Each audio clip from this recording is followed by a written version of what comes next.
E a gente inicia essa semana falando sobre metas. Está aqui ao meu lado o meu xará, o coach Cláudio Rodrigues. Tudo bem, Cláudio? Tudo bem, Cláudio. Seja muito bem-vindo aqui ao programa, né? É importante que eu estabeleça metas na minha vida, né? Para eu ter um futuro melhor. Exatamente. Aquela máxima da música do Zeca Pagodinho, onde diz, deixa a vida me levar, ela não funciona quando você realmente quando você tem um objetivo, uma meta estabelecida. É super importante nós estabelecermos metas para que nós possamos saber os passos que precisamos dar para chegar no nosso objetivo. Senão, nós teremos uma vida e as circunstâncias da vida vão nos levar para algumas situações onde nós não desejamos e nós não queremos. Então, é super importante nós termos essas metas estabelecidas. Sim. E como eu estabeleço metas, né? Como eu organizo a minha vida? Eu preciso sentar, Cláudio, um momento e traçar planos, por exemplo, meta para o meu plano, meu campo profissional, meta familiar, por exemplo, né? Exatamente. Estabelecer campos, assim? Exatamente. Existe uma ferramenta chamada Roda da Vida, onde você faz uma avaliação de toda a sua vida, como que está nesse momento, na área profissional, na área financeira, pessoal, familiar. E é muito importante, ao estabelecer as suas metas, você ter isso de uma forma sistêmica e que nós chamamos no coaching de ecológica. Porque se a sua meta não for sistêmica ou ecológica, alguma coisa vai dar errado no caminho, durante o processo, e você vai se frustrar e vai acabar não estabelecendo outras metas. Como assim sistêmica, por exemplo? Tem que ser uma meta, por exemplo, um sonho, né? Depois eu vou te perguntar essa diferença entre sonho e meta. Mas algo que vá acontecer, né? Por exemplo, eu não posso sonhar com algo que seja impossível, estabelecer uma meta impossível. Por isso é muito importante, ao estabelecer sua meta, que você seja específica, né? Que você coloque no papel exatamente o que você quer. Porque por exemplo, isso tem um poder... Pode falar. Vamos exemplificar para o pessoal que está em casa, né? Poxa, minha vida não está como eu quero, e acho que a maioria das pessoas sempre querem algo a mais. Tu falaste aí da situação financeira, né? Isso. Eu aposto que o pessoal que está em casa, e com certeza muita gente diz, não, eu não ganho o que eu realmente acho que eu deveria ganhar. Né? O que o pessoal faz? Senta e faz o quê, Cláudio? O que acontece? Muitas pessoas se encontram nessa situação porque elas focam muito no passado.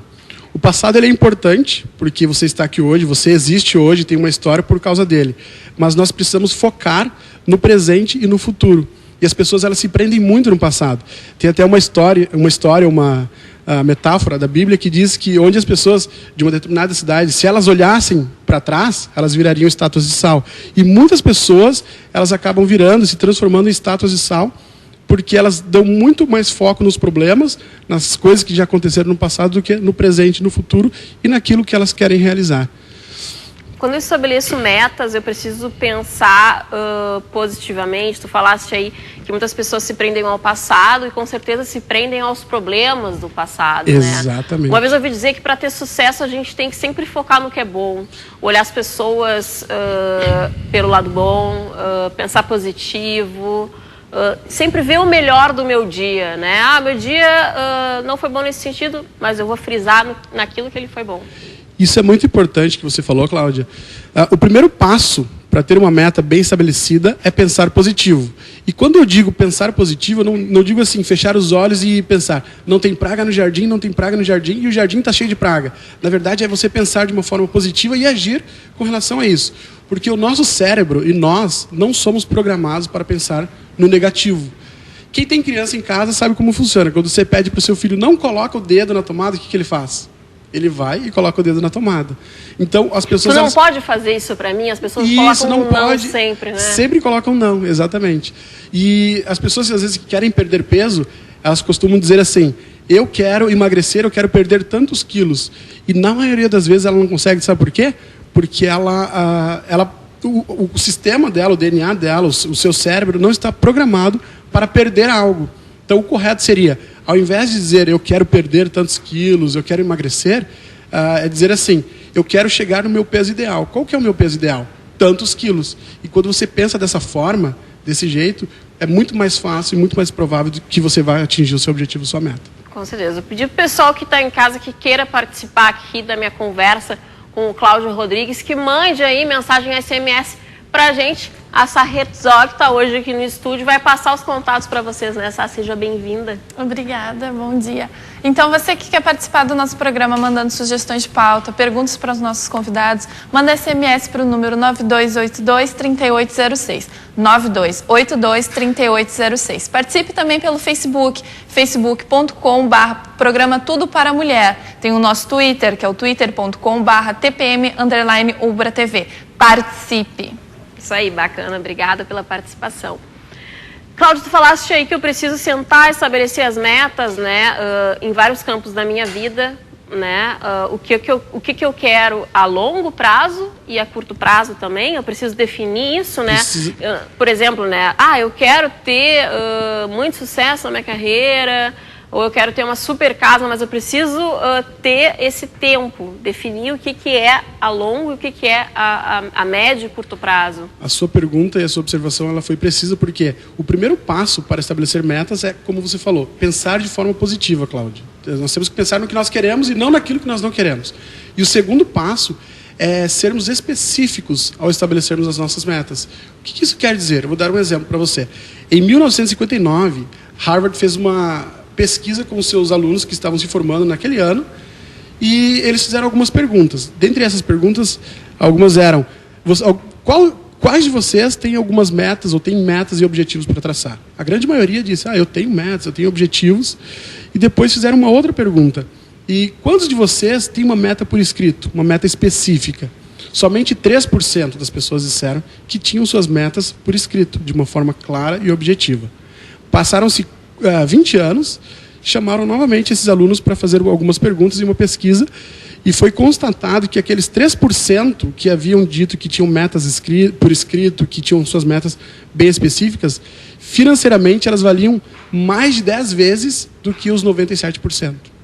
Então, para você ver o poder de nós pegarmos as nossas metas, passarmos para o papel e colocarmos exatamente aquilo que nós queremos. Seja uma meta de curto ou longo prazo, precisamos escrever. Tu falaste aí que a gente precisa escrever, né? Mas muitas pessoas escrevem e colocam na gaveta ali, esquecem da meta, surgem outras oportunidades na vida, a pessoa acaba né? Eu queria isso, mas se surgiu isso, eu vou para esse caminho. Né? Por exemplo, em relação a trabalho, muitas pessoas falam assim, né, Cláudio? Eu trabalho nisso porque eu ganho bem, né? Ou seja, o foco é o dinheiro e o gostar do que se faz fica em segundo plano, né? E a pessoa que ela vai pelo dinheiro, geralmente ela vai para o caminho que aparecer. O caminho que aparecer. É mais ou menos por aí. Eu preciso, por exemplo, definir a minha meta, escrever e ter esse papel ao meu alcance para que eu possa sempre me lembrar de que é isso que eu desejo. Exatamente. Esse é um exercício diário, onde você precisa todos os dias visualizar o seu objetivo, né, o seu maior objetivo, a sua maior meta, e ter em mente também as pequenas metas, as micrometas que nós precisamos realizar diariamente. Porque quando nós temos uma meta, um objetivo, para que possamos alcançá-la, temos outras pequenas metas que são necessárias serem alcançadas e lembradas para que cheguemos no nosso grande sonho, no nosso grande objetivo. Então, para o sonho se transformar em objetivo, eu preciso, primeiramente, saber o que eu quero. Saber o que você quer. Eu quero ir para esse caminho. E, segundo, o que eu vou fazer para ir até esse caminho? É mais ou menos por aí? Mais ou menos por aí. Ter um passo a passo, né? Você definir o seu estado atual, como que você se encontra hoje, qual que é a minha real situação, determinar os passos que você quer dar para chegar no seu sonho e, finalmente, terá o seu estado desejado, o seu grande sonho, a sua grande meta. É possível mesmo, que com certeza tem pessoal falando em casa agora, eu tenho certeza disso. É muito fácil falar que estabelece meta ali, consegue o que quer, mas ele não vive a minha realidade, porque aqui eu tenho tantos filhos, eu não tenho tempo para isso. Por 2 motivos, Cláudia. Porque as pessoas, como eu te falei, elas focam muito no problema, naquilo que já aconteceu, que deu errado, e elas não se sentem confiantes de seguir em frente e continuar a jornada. E o segundo motivo é pensar na meta como um grande elefante. Se eu te perguntar assim, Cláudia, você consegue comer um elefante? Provavelmente você vai dizer, não consigo, porque ele é muito grande. Agora, se eu te perguntar, você tem 5 anos, 10 anos para comer esse elefante, ele é de chocolate, você pode comer 30 gramas por dia, fica mais fácil? Com certeza. Fica difícil de emagrecer, né? De emagrecer, exatamente. Então, com as metas, funciona da mesma forma. Nós temos que pensar naquele elefante e procurar fatiar ele de uma forma bem específica, né? E para que possamos chegar ao nosso objetivo. Se a gente pensar somente no elefante, puxa, eu tenho que comer aquele elefante... É muito difícil. É muito difícil, fica praticamente impossível. O sonho tem que ser galgando cada degrau, devagarinho. Exatamente. Um grande sonho, ele é composto por micro-sonhos, micrometas, que você tem que realizar diariamente para chegar no seu objetivo. Com certeza. A gente tem uma pergunta de um telespectador aqui nessa... Na realidade temos duas, né? A Elaine de Canoas, ela está dizendo assim... vocês dizem que tem que se pensar de forma positiva e traçar metas até aí. Tudo bem. Mas como fazer para se desligar do passado e seguir em frente? Pois para mim é muito difícil isso. Ótima pergunta. Como se desligar do passado? Obrigada pela participação. Muito boa mesmo.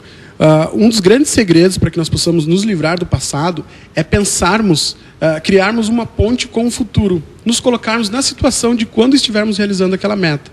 Faça um exercício, pense um pouquinho, puxa vida, como eu estarei ao realizar aquela meta, aquele objetivo? Qual vai ser o meu sentimento? Quais serão as evidências, as pessoas que estarão ao meu redor?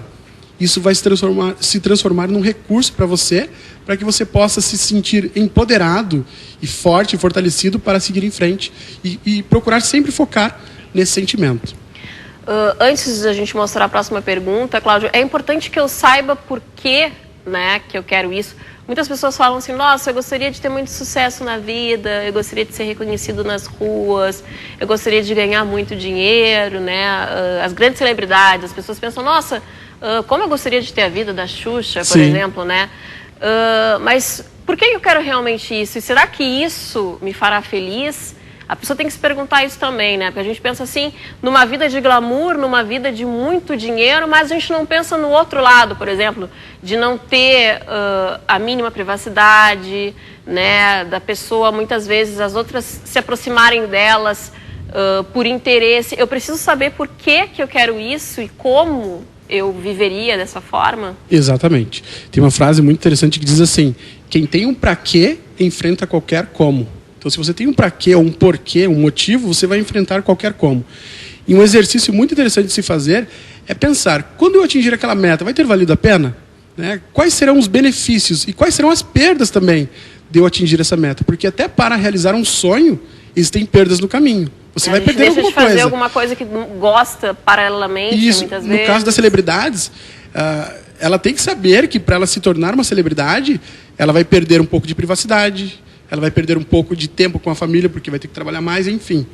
Quando você coloca de uma forma específica quais serão as perdas, fica muito mais fácil de você enfrentar qualquer como, no caso, e chegar no seu objetivo. Com certeza. Próxima pergunta, Sá. O Pedro Mendes está perguntando assim, como faço para manter sobre minha visualização uma meta que acho estar longe ainda? Exemplo, comprar uma casa, viajar pelo mundo e etc. Como não perder o foco desta meta se não faz parte da minha realidade ainda? Ótima pergunta. Como não perder o foco dessa meta? Obrigada pela participação. Obrigado, Pedro. Isso é muito importante. Nós estabelecermos, como eu falei, as pequenas metas, os pequenos objetivos e focarmos nesses pequenos objetivos. É muito mais fácil pensar que daqui um mês, por exemplo, eu já terei cumprido com 5% da minha meta do que com a meta num todo, que aí ficará muito mais difícil. Então, foque também nas pequenas conquistas. Procure aproveitar a jornada e celebrar também as pequenas conquistas, que isso vai se tornar como um combustível para que você chegue no seu objetivo. E o Pedro estava falando aí sobre a questão dos grandes sonhos, né? Comprar uma casa, viajar ao mundo. É importante que a pessoa tenha isso bem definido, né? Porque, por exemplo, se ele for juntar dinheiro para comprar uma casa, certamente nesse meio do caminho ele vai passar por várias tentações, ele vai passar por um local onde tem algo que ele também gostaria de comprar, porque certamente a única coisa que ele a casa não é o único bem que ele quer adquirir, né? Como não cair nessa tentação, né, Cláudio? Muitas vezes a pessoa está ali juntando aquele dinheiro mensalmente para um objetivo maior e aí no meio do caminho tropeça e vem um outro objetivo um pouco menor e ela gasta todo aquele dinheiro. Um exercício muito interessante de se fazer e também desenvolver essa habilidade, porque é uma habilidade, é identificar e eliminar os sabotadores. O que são os sabotadores? São todas as pessoas ou algumas coisas que vão aparecer no meio do caminho para nos impedir... Tirar do foco. Exatamente, tirar o foco e nos impedir de chegarmos no nosso grande sonho, no nosso objetivo. E quando a gente eliminar, calma, né? Eliminar os sabotadores não, nada nada disso aí. Exterminar as pessoas. Eliminar é ficar um pouco distante. Exatamente. Tem que esclarecer, claro. Isso mesmo. Ou até mesmo um familiar que sempre está dizendo que você não vai conseguir, que isso não é possível, pega aquilo e transforma isso num combustível para que você tenha mais forças para seguir no seu objetivo e na sua meta. Então, eliminar esses sabotadores, que são as coisas que nos impedem de chegar no nosso objetivo, é o grande segredo. Existem vários exercícios diários que você pode fazer. Um deles se pergunte se o que você está fazendo no momento, se aquela pessoa que está trazendo aquela informação para você, ela está te deixando mais próxima ou te afastando do seu objetivo, da sua meta. Essa atitude que eu estou tendo está me aproximando ou me afastando do meu objetivo? Com certeza, tem que pensar isso e tem que dosar, né? O que é para o meu bem e o que é muitas vezes para me desanimar. Exatamente. Com certeza. Isso mesmo. Adorei te receber aqui, Cláudio. Muito obrigada pela presença. Obrigado você. Seus contatos, porque tu palestras também, né?